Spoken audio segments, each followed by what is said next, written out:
Cette année, on avait une neige qui était importante, à 118% de la normale, ce qui a nécessité, qui a justifié l'abaissement du plan d'eau là, sous les 4 pieds au début avril, et puis des déversements significatifs qui ont eu lieu tout le long de la crue pour contrôler la remontée du lac Saint-Jean relativement à cette neige-là.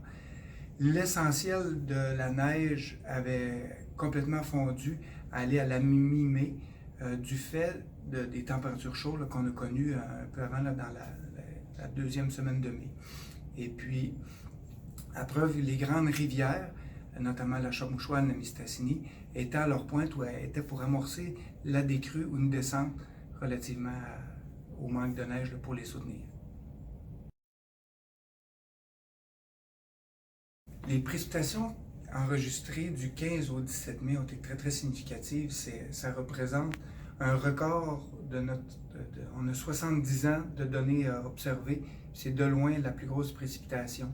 Pour imager, ce qui est tombé sur le bassin non contrôlé du lac Saint-Jean représente un équivalent de 10 pieds d'eau au lac qui s'est drainé, puis ça a outrepassé largement notre capacité d'évacuation, de sortir cette eau-là.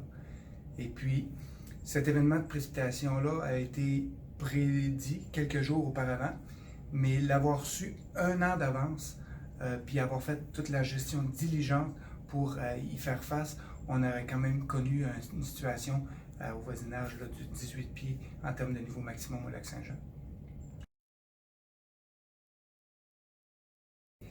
On est à l'affût du développement de nos connaissances en changement climatique. Ça fait partie intégrante de notre programme de recherche en ressources hydriques.